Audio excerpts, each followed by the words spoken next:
오늘은 이사야 40장 27절에서 31절 말씀을 기준으로 해서 여호와를 앙망하는 삶, 그 멋진 삶에 대해서 잠시 은혜를 나누려고 합니다. 이사야 40장 27절에서 31절 말씀, 야곱아 어찌하여 내가 말하며 이스라엘아 내가 이르기를 내 길은 여호와께 숨겨졌으며 내 송사는 내 하나님에게서 벗어난다 하느냐. 너는 알지 못하였느냐 듣지 못하였느냐. 영원하신 하나님 여호와 땅끝까지 창조하신 이는 피곤하지 않으시며 곤비하지 않으시며 명철이 한이 없으시며 피곤한 자에게는 능력을 주시며 무능한 자에게는 힘을 더하시나니 소년이라도 피곤하며 곤비하며 장정이라도 넘어지며 쓰러지되 오직 여호와를 앙망하는 자는 새 힘을 얻으리니 독수리가 날개치며 올라감 같을 것이요 다른 박질하여도 곤비하지 아니하겠고 걸어가도 피곤하지 아니하리로다. 아마 오늘 이 말씀을 읽는 것만으로도 새 힘이 느껴지시는 분, 새 힘이 돋아나는 것을 느끼신 분이 있을 것입니다. 그게 바로 말씀의 능력이죠. 저는 우리나라 사람들이 갈수록 과거보다 더 많은 문제를 안고 산다고 언론이 계속해서 폭로하는 걸 보면서 마음이 좀 안 좋습니다. 다른 나라도 마찬가지겠지만은 우리나라가 저출산과 고령화 문제, 인구 감소, 노동 인구 감소, 사회적 안정성의 문제, 지역 발전의 문제, 국가 발전의 문제, 참 이거 개인적인 문제라고 하기보다는 국가적인 문제예요. 사회적인 문제인데 이것 또한 우리를 참 마음을 아프게 합니다. 어쩌다가 우리나라가 애를 안 낳는 나라가 됐는가. 참 너무너무 이렇게 여러 가지 문제들 때문에 그렇지만은 아까 말한 대로 곤비하다, 피곤하다 이런 것들을 우리에게 주는 문제점 중에 하나죠. 그 다음에 젊은 층의 고용불안, 노동시장의 불균등, 경제적인 문제점이 계속되고 있습니다. 소득 격차가 심해지고 지역 간 균등하지 못한 복지 문제, 그리고 남녀 차별 문제, 사회적인 불평등 문제 계속해서 일어나고 있습니다. 대학 입시와 경쟁 심화, 교육비 부담도 또 우리를 또 불편하게 하는 문제들이죠. 그 다음에 너무나 빨리 또 고령화되고 있습니다. 초고령화 문제, 사이버 범죄, 에너지 자원 고갈, 북한 문제, 기후변화에 따른 자연재해 등 온갖 문제들이 난무하면서 정신건강 문제가 심각한 사회 문제로 대두되고 있습니다. 그 다음에 스트레스와 우울증 등 정신건강 문제도 심각하다고 언론들이 대서특필하고 있네요. 한국인의 일상생활에서의 스트레스와 우울증 등 정신건강 문제는 매우 높은 수준으로 나타나고 있다고 합니다. 특히 젊은 층에서 이 스마트폰과 같은 디지털 기기 사용으로 인한 여러 가지 문제점, 이거는 뭐 지금 정치 문제에 가려가지고 잘 나타나지 않고 있지만 심각하죠. 사회적인 고립 문제, 다양한 이유로 가족이나 친구, 지역사회 등과의 교류가 부족해서 은둔형 외톨이로 살면서 고독사하는 사람도 급격히 늘고 있습니다. 이렇게 문제점을 오늘 얘기하려면 뭐 한도 끝도 없는데 문제는요, 우리들입니다. 예수를 믿는 우리들. 만약에 우리가 예수를 믿고도 계속해서 하나님의 생명력으로 채워가지 않는다면 하나님을 믿는 그리스도인들에게도 이런 비슷한 고통이 찾아올 수 있다는 것입니다. 인간의 연약성에 대해서 성경은 벌써 오래전부터 말씀하고 있습니다. 이사야 선지자는요, 벌써 오래전에, 벌써 수천 년 전에 성경에 이렇게 기록했습니다. 우리 사람을 상한 갈대다, 꺼져가는 등불이다, 들판에 핀 풀과 꽃이다. 그 중에 우리 두 개의 말씀, 이사야 42장부터 상한 갈대를 꺾지 아니하며 꺼져가는 등불을 끄지 아니하고 진실로 정의를 시행할 것이며, 그 다음에 이사야 40장 6절, 모든 육체는 풀이요 그 모든 아름다움은 들의 꽃 같으니 이 백성은 실로 풀이로다. 멋진 말 같지만 성경에 뭐 그랬나니라 뭐 그랬사옵나니 뭐 이러면은 굉장히 고전틱하고 또 멋진 말 같지만 사실은 이게 굉장히 너는 뭐냐, 너는 그냥 꺼져가는 등불이다. 너는 그냥 상한 갈대다. 갈대도 그냥 갈대가 아니라 상한 갈대다. 그리고 너는 그냥 풀이다 그냥. 그러니까 오래전부터 이사야 선지자는 하나님의 통찰력을 받아 인간의 그 연약한 부분을 너무너무 잘 표현했습니다. 유다 백성들이 바벨론 포로로 잡혀가서 두 세대가 지나자마자 자신들의 운명에 대해 절망하는 내용이 오늘 이사야서 본문 말씀입니다. 그리고 그들은 급기야 하나님을 원망합니다. 선민사상이라는 것도 별 힘이 없다는 것을 보여준 게 바로 이스라엘 백성들이죠. 오늘 읽은 말씀 27절 말씀 다시 한번 보겠습니다. 내 길은 여호와께 숨겨졌으며 내 송사는 내 하나님에게서 벗어난다 하느냐. 이거는요 굉장히 울부짖는 말입니다. 하나님, 내 송사, 내가 지금 억울한 일을 당했는데, 하나님 원통한 일을 당했는데 하나님의 못 본 척 하세요. 하나님 너무 아십니다. 이런 뜻이거든요. 그러니까 하나님에게 선택받았다고 자부하는 이스라엘 사람들이, 백성들이, 하나님은 자기들의 어려움을 모른 척 하시고 간절한 부르짖마저 무시한다. 이게 말이 됩니까? 그야말로 이방인과 하나도 다를 바 없는 삶이 그들의 모습이었습니다. 바로 이어서 이사야 선지자는 그런 그들의 주장이 근거가 없다고 일축해버립니다. 그 다음 절 볼까요? 아까 우리 읽었는데 다시 한번 보도록 하겠습니다. 너는 알지 못하였느냐, 듣지 못하였느냐, 영원하신 하나님 여호와 땅끝까지 창조하신 이는 피곤하지 않으시며 곤비하지 않으시며 명철이 한이 없으시며 쭉 나갑니다. 여러분, 하나님은 누구십니까? 하나님은 어떤 분이십니까? 우리는 평생 동안 하나님을 알아도 다 모릅니다. 우리 낮은 울타리 속한 분들은요, 시간만 나면은 하나님을 아는 시간을 아주 보배롭게 여기는 여러분 때문에 저는 프라우드합니다. 저는 사실 지금 많은 사람들을 만나러 다니지 못합니다. 과거에는 정말 이리 번쩍 저리 번쩍 여기 출몰 저기 출몰하면서 비행기도 수시로 타고 다니고 그러면서 참 많은 데 가서 많은 사람 만났습니다만은 코로나 팬데믹 이후에 우리 사랑하는 지체들을 이제 계속 만나면서 여러분들을 보는데 참 귀한 분들이세요. 우리가 이 세상을 살면서 만약에 하나님에 대한 신뢰가 없다면, 하나님이 누군지 알지 못한다면 매일 불안할 것 같아요. 우리가 도대체 믿을 게 뭐냐 지금 이게. 그러니까 그 당시에 이스라엘 사람들은요 굉장히 자부심이 있었어요. 우리는 하나님께 선택받았다. 근데 그들의 모습을 보니까요 이건 쪼다들인 거야. 그야말로 진짜. 아니 어떻게 이럴 수가 있어요.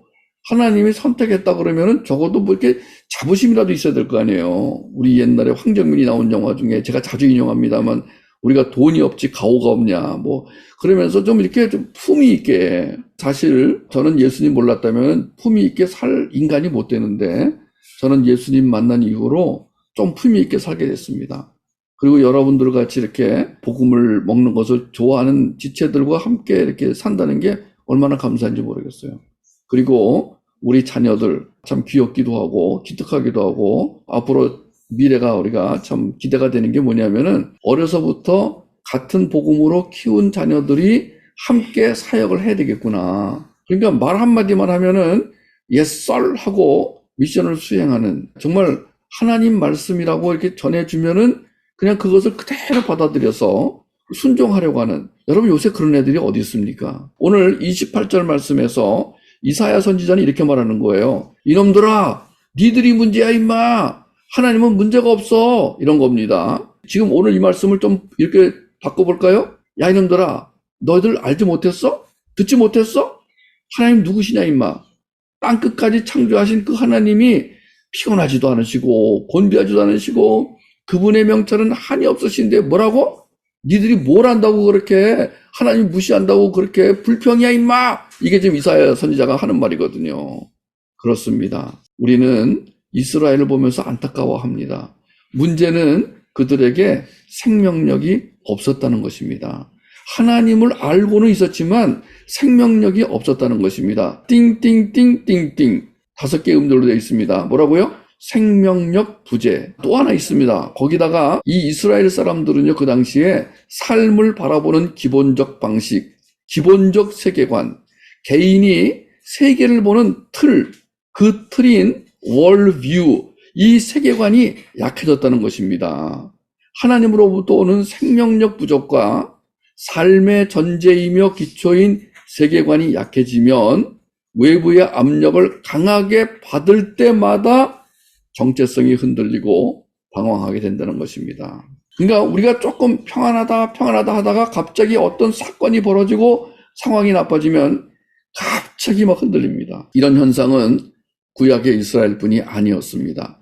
영국에서 태어나서 중국 선교사로 활동했던 변증신학자 오스기니스. 이 오스기니스는 미국의 기독교 세속화를 지적하면서 미국의 기독교 사회는 기독교적이지 않은 문화에 적응하고 수용하면서 기독교적인 가치와 신념을 상실해가고 있다고 비판했습니다. 이 오스기니스는요, 미국의 기독교인들은 자신들이 상대적인 동의를 받으며 살아가면서 삶의 여러 이슈들에 대해 교리와 신학도 없이 단지 미디어에서 말하는 의견이나 생각이나 광고에 따라서 선택적으로 살아가고 있다. 이것이 오스기니스가 미국을 비판한 내용입니다. 이런 상황은 미국의 기독교인들이 종종 이기적인 가치와 또 사치, 그리고 여러 가지 도덕적이고 윤리적인 기준마저 무시하는 삶을 냉철하게 지적하고 있습니다. 왜 그러냐면은 우리의 선배격인 미국이, 그 미국의 기독교가 지금 세속화의 늪에서 허덕이고 있다는 것입니다. 여러분, 구약시대 이사야 선지자 때의 이스라엘과 그리고 오늘 우리 대한민국과 그리고 미국을 이렇게 보면은요, 뭐 다른 나라들은 말할 것도 없습니다. 그런데 적어도 기독교 국가라고 불렸던 미국, 그리고 기독교가 반세기 만에 일취월장했던 대한민국, 그리고 선민 사상을 가졌던 이스라엘을 비교해 보면은 거의 놀랍게도 비슷합니다. 뭐가 비슷하냐면은요, 처음에는 구원의 감격으로 막 들떠 있다가도 점점 예수 그리스도의 생명력이 약해지면서 하나님에게 반항하기까지 하는, 하나님에게 대들기까지 하는, 하나님이 어디냐고까지 말하는, 여러분, 이런 모습들을 보면서 한때 기독교 국가라고 불릴 정도로 수많은 선교사를 파송했던 미국이 기독교적 가치와 신앙심을 잃기 시작한 걸 보면서 이건 위험한 징조다. 미국에서 기독교가 세속화되어 간다는 건 그들 삶의 전제가 흐트러져 버렸다는 징조다. 그뿐 아니라 수많은 기독교인들, 미국을 비롯한 대한민국, 기타 여러 나라의 수많은 기독교인들이 자신의 행동이나 생각 때문에 신앙에서 벗어나거나 하나님께 불쾌함을 끼쳤다고 생각하는 경우가 있는데, 우린 이것을 영적 죄책감이라고 말할 수 있습니다. 그러니까 양심은 있어가지고 하나님, 저는요 하나님 뜻대로 살지 못하고 있습니다. 제가 말로만 기독교인으로 살고 있네요. 자, 이렇게 자기 죄를 자백하고 다시 예수님의 생명력으로 충만해지지 않을 경우에 어떤 덫에 빠지냐면 죄책감과 수치심의 덫에 빠져버립니다. 그러면은 뭐가 등장하냐면 그 죄책감과 수치심에 바로 따라오는 게 우울증, 불안감 같은 정신적 문제입니다. 제가 통계를 본 적이 있는데 미국에서 나온 통계와 한국에서 나온 통계가 거의 비슷합니다. 그러니까 일반 비기독교인들이 갖고 있는 정신적인 문제와 기독교인들이 가지고 있는 정신적인 문제가 거의 비슷하다는 겁니다. 놀라운 일입니다, 이것은. 그럼 예수를 믿었다는 그 증거가 뭐죠?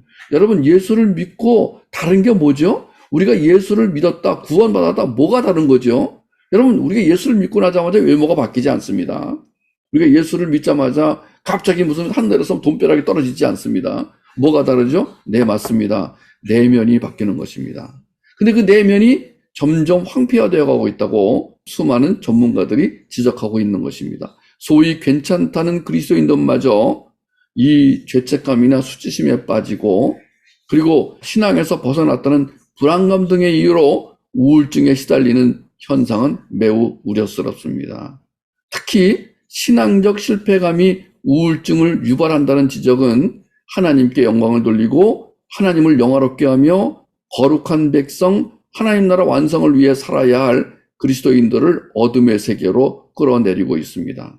불확실한 신앙, 앞으로 일어날 일에 대한 두려움, 좌절과 절망, 그리고 네 개의 부정적 성격. 제 성경에 나오는 인물들 이야기 가운데 저에게 늘 와서 이렇게 탁 닿는 것은 한 세 사람 정도입니다. 다윗, 무비보셋, 그리고 아모스. 바울 같은 분은 너무 큰 산이라 제가 보기에 저는 바울은 발 뒤꿈치도 못 따라갈 것처럼 큰 산이어서 제가 그분은 좀 그렇습니다만은, 그러나 다윗은 저하고 비슷합니다. 뭐가 비슷하냐면 어려서 부모에게 버림받은. 저는 다윗이 시편에다가 내 부모는 나를 버렸으나 내 부모는 나를 버렸으나, 저는 이게 저의 가슴에 와서 맥힐 정도로 제가 그때 처음 그 말을 들었을 때 충격받았습니다. 뭐라고? 다윗이 그랬다고? 그러면서 그 다윗의 인생의 그 파란만장한 삶이 이어지는 걸 보면서 나는 이렇게 안 살았으면 좋겠다. 이 땅에 한번 살다 가는 것인데 이 땅에 와서 저렇게 파란만장하게 안 살았으면 좋겠다. 하나님 안에서 안식하며 평안을 누리며 살다 갔으면 좋겠다. 하나님 나에게 돈을 많이 안 주셔도 좋으니까 주님 안에서 평안을 누리고 안식하게 하여 주시옵소서. 근데 이 파란만장한 사람의 특징은 안식을 제대로 누리지 못한다는 것입니다. 그렇다면 오늘 저는 여러분에게 복음을 전하겠습니다. 어떻게 이런 증상들을 치료할 수 있습니까? 파도같이 몰려오는 우울증, 불안감, 죄책감, 수치심, 그리고 교만함, 여러분 이런 것들을 어떻게 치료할 수 있습니까? 그것을 오늘 본문에서 이사야 선지자의 입을 통해서 알려주신 그 하나님의 말씀을 통해서 우리는 그 해결책을 보도록 하겠습니다. 여호와를 앙망하는 것입니다. 앙망이란 흔들림 없는 신뢰를 말합니다. 하나님을 신뢰하려면 복음 사역을 통해 계시의 말씀, 영의 양식인 복음을 먹고 회복 사역을 통해 내면의 문제를 다루며 문화 사역을 통해 외면의 문제를 다루어 나간다면 여호와를 앙망할 힘을 얻게 될 것입니다. 신뢰는 이해와 인식과 의존 그리고 연합의 상태로 이어지면서 자연스럽게 나타나는 기본 자세입니다. 아멘. 여러분 혹시 오늘 이 설교를 들으시면서 조금이라도 마음에 터치가 된다면은 이 말씀을 캡처해가지고 여러분 싱크대 앞에다 이렇게 붙여놓고 읽어봐 주시기 바랍니다. 이 말씀을 정리하면서 이건 내가 오늘 선물로 드려야 되겠다. 그렇습니다, 여러분. 우리가 살 길은 여호와를 앙망하는 것입니다. 앙망이라는 것은 요새 안 씁니다만은 바라볼 앙자에 희망망자잖아요. 여러분 이 앙망이란 흔들림이 없는 신뢰입니다. 신뢰를 하는데 흔들리는 신뢰가 있다는 거예요. 신뢰가 됐다 안 됐다. 여러분 그러나 우리 하나님은 앙망할 수 있는 분입니다. 그 하나님이 앙망이 되려면, 그 하나님이 신뢰가 되려면 우리는요 너무나 좋은 사역을 받았습니다. 우리 나주노 타령 너무나 좋은 사역을 받았습니다. 그것은 바로 복음 사역과 회복 사역과 문화 사역입니다. 저는 잠을 자다가도 하나님이 이 세 사역의 융합을 알려주신 걸 생각하면 막 춤을 추고 싶습니다. 왜 내가 쓴 이 책을 왜 사람들이 안 볼까요? 왜 이 책이 안 팔릴까요? 저는 이 책이 한 10만 부쯤 팔려가지고 차를 좀 바꿨으면 좋겠는데 소나타에서 좀 마리나타로 바꿨으면 좋겠는데 하나님 이 책이 팔리지 않고 이 책을 읽고 감동을 받은 사람들의 이 소감이 들리지 않은 이유가 뭘까요? 하나님 저는 너무나 감사해요. 하나님 저에게 이 복음사역과 회복사역과 문화사역을 주신 걸 너무너무 감사해요. 뭐라고요? 복음사역을 통해서는 계시의 말씀인 영의 양식을 먹습니다. 여러분 오늘도 이 영의 양식을 여러분 먹으시면서 그 양식을 먹은 효과가 나타나길 바랍니다. 여러분 온 몸에 온 영에 쫙 그 양식으로 인한 영양분이 공급이 되어지고 회복사역을 통해서 나의 내면에 그 웅크리고 있는 그 뱀 같은 그 어둠의 문제들이 해결되며 문화사역을 통해 외부로부터 공격해 들어오는 세상 정신 그 세속화의 문제가 해결이 된다면 우리는 여호와를 앙망하지 말래도 앙망하게 될 것입니다. 여호와를 앙망하려면 방해를 물리쳐야 합니다. 우리가 그냥 앙망한다고 되는 것이 아닙니다. 우리에게 다가오는 그 영적 전쟁이 있습니다. 우리를 주님의 자녀로 제자로 신부로 살지 못하게 만들려는 무시무시한 전쟁이 있습니다. 하나님 우리는 그 전쟁을 이길 힘을 주셨는데 바로 우리는 복음사역을 통해서 회복사역을 통해서 문화사역을 통해서 얻는 5 지저스 파워입니다. 이 파워를 우리가 경험하고 우리 자녀에게도 경험하게 해 주시옵소서. 여호와를 앙망하다 보면 삶의 전제가 확고해집니다. 여기서 말하는 전제라는 말은 삶을 바라보는 기본적 방식을 의미합니다. 기본적 세계관을 의미합니다. 개인이 세계를 보는 틀을 의미합니다. 이러한 전제는 자신의 가치를 떠받치는 기초와 결정하는 기초가 될 수 있습니다. 이런 전제가 튼튼하다면 삶의 과정에서 느끼는 위기를 극복할 수 있다고 주님은 약속하고 계십니다. 물론 우리의 삶의 전제, 모든 그리스도인의 삶의 전제는 오직 여호와 하나님 예수 그리스도에 기반한 전제여야 합니다. 왜냐하면 첫째, 그분은 영원하신 분, 창조자이기 때문입니다. 그분은 영원하신 분, 창조자이기 때문입니다. 오늘 28절에 주님은 무한한 능력과 지혜를 보여하신 분이시다. 29절에 가면은요, 주님은 지친 사람에게 힘을 주시고 약한 사람에게 능력을 주시는 분이시다. 사람은 강할지라도 넘어집니다. 인생의 과정에서 오는 허무와 방황의 바람을 타지 않을 수 없는 게 인생입니다. 소년이라도 지치고 피곤해집니다. 젊은이들도 넘어지고 쓰러집니다. 절대적 삶의 전제가 없는 사람은 누구도 무너지지 않을 수가 없습니다. 그러나 어떤 상황에서도 오직 여호와를 앙망하는 자는 낙담에서 벗어나 독수리가 세차게 날개치며 솟아오르는 것처럼 역동적인 삶을 살게 된다고 오늘 말씀은 확언해 주고 있습니다. 예수 그리스도를 인격적으로 만난 그리스도인들은 하나같이 그리스도가 우리의 왕이시며 스승이시며 부모이시며 친구이시며 신랑이심을 고백하고 갔습니다.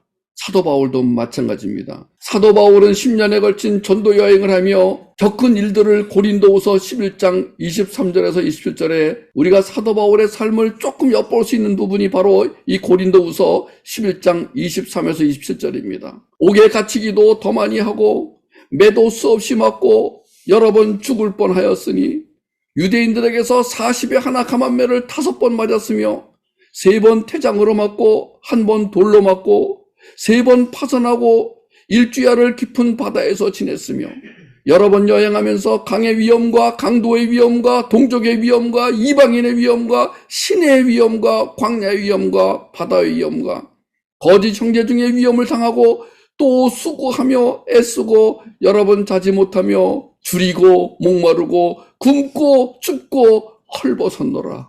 여러분, 어떻게 인생으로 태어나서 이렇게 살아갈 수가 있습니까? 저도 한때는 나는 왜 이렇게 살아야 되는가? 나는 왜 이렇게 열심히 노력해도 돈이 모여지지 않는가?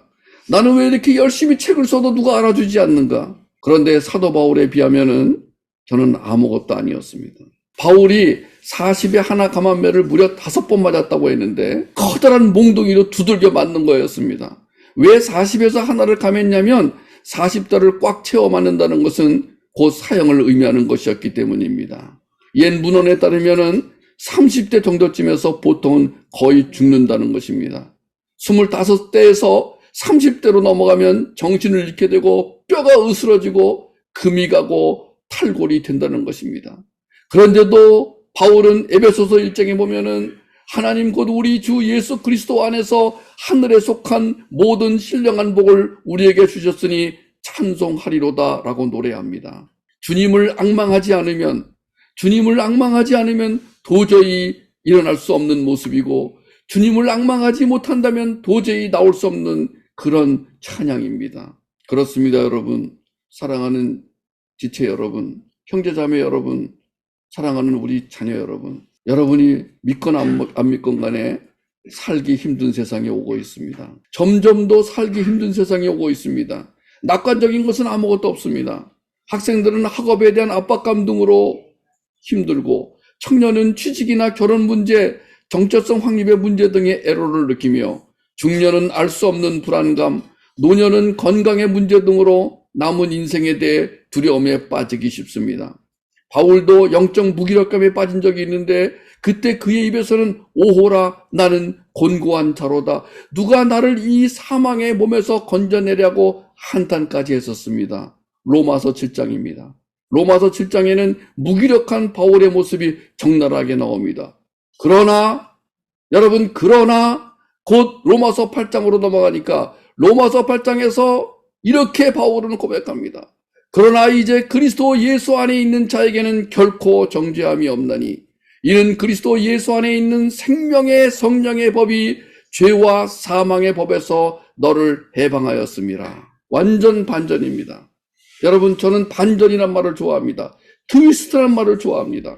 여러분, 우리는 반전, 또 반전, 또 반전, 그리고 대반전을 경험하게 될 것입니다. 오늘 본문에서 또는 고린도후서에서 이 바울은 이렇게 외칩니다. 예수 그리스도를 앙망하는 자는, 흔들림 없이 신뢰하는 자는 그분의 힘으로 말미암아 강건한 인생을 살아갈 수 있다. 그리고 하나님의 거룩한 뜻을 능히 이루어 갈 것이다.